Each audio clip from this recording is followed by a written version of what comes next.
Shalom Bapak Ibu yang dikasihi Tuhan, mari kita pagi hari ini bersyukur kepada Tuhan atas kebaikannya.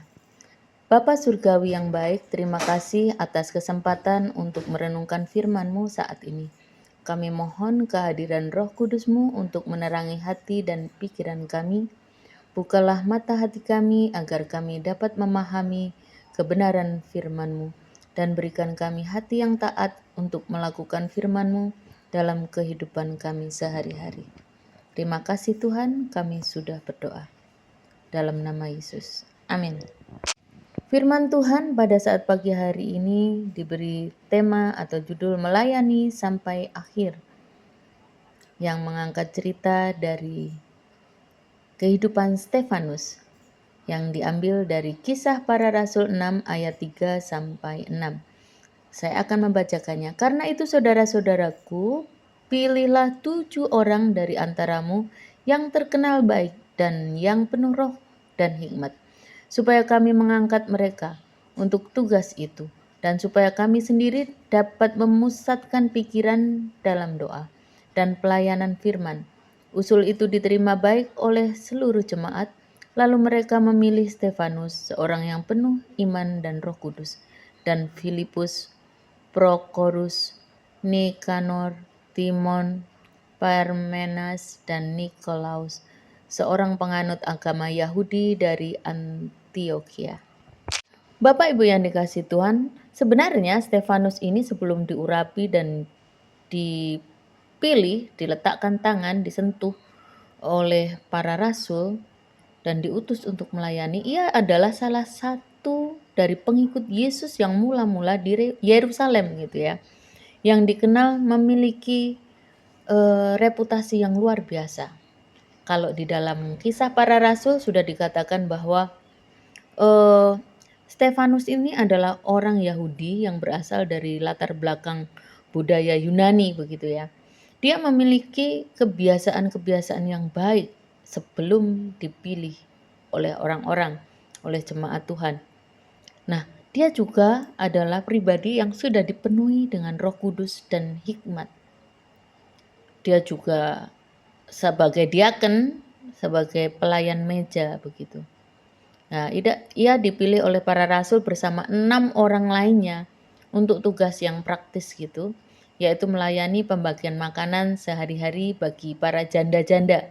Karena para rasul itu akhirnya fokusnya jadi berkurang, maka diberikan mandat kepada Stefanus ini dan teman-temannya tadi.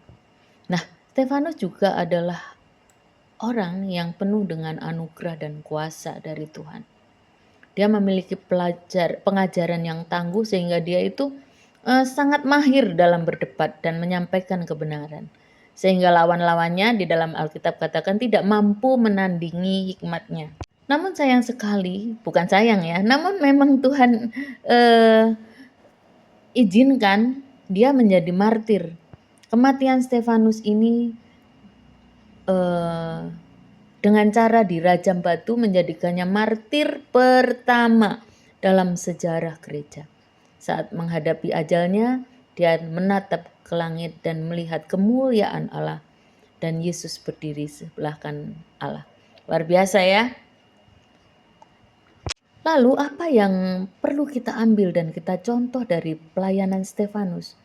Yang pertama, kita contoh adalah dia memiliki karakter yang baik. Dia adalah salah satu dari 7 pria terpilih yang menggambarkan sosok yang jujur, bijaksana, penuh iman, serta dikuasai oleh Roh Kudus.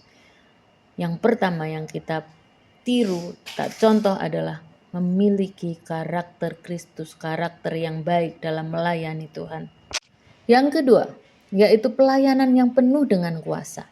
Meskipun peranannya sebagai diaken, Stefanus ini juga aktif memberikan mujizat kepada orang-orang. Bapak Ibu yang dikasihi Tuhan, kalau Bapak Ibu saya mengatakan mujizat, bukan berarti waktu orang sakit langsung dia lumpuh lalu Bapak Ibu berjalan begitu, menyembuhkan orang.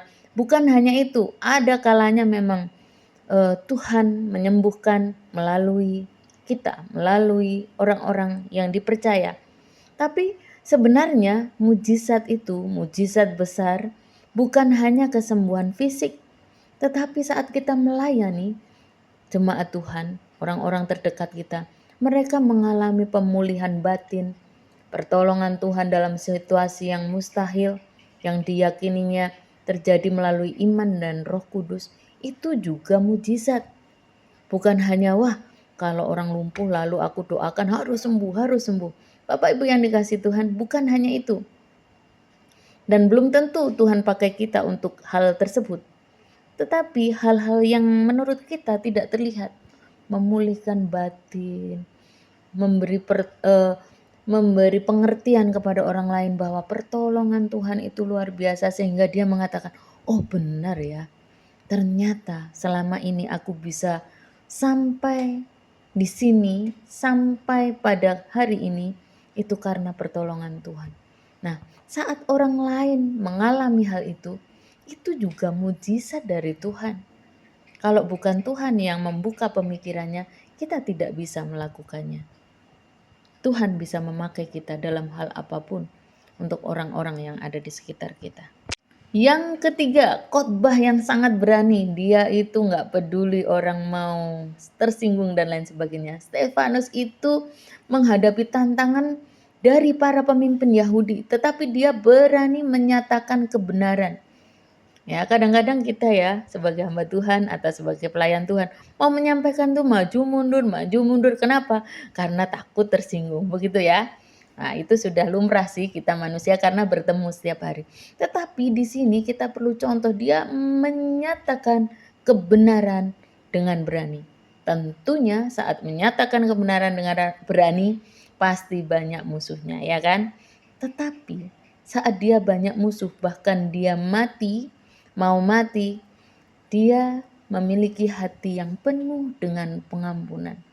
Tindakan Stefanus yang mengampuni pembunuhnya itu mirip seperti Tuhan Yesus yang ada di kayu salib, menunjukkan keteguhan iman yang luar biasa.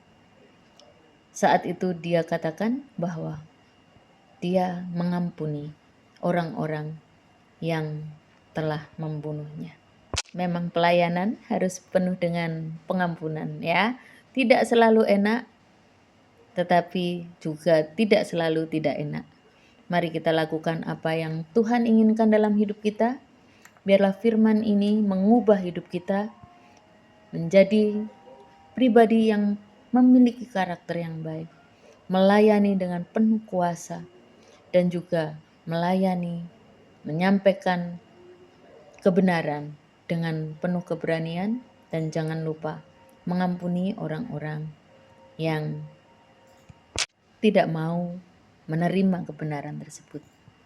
Amin firman Tuhan. Mari kita berdoa. Tuhan Yesus, kami mau Engkau menolong kami, keterbatasan kami ya Tuhan, untuk memiliki karakter yang baik, untuk menjadi pelayan Tuhan yang penuh kuasa, dan juga menyampaikan kebenaran firman Tuhan.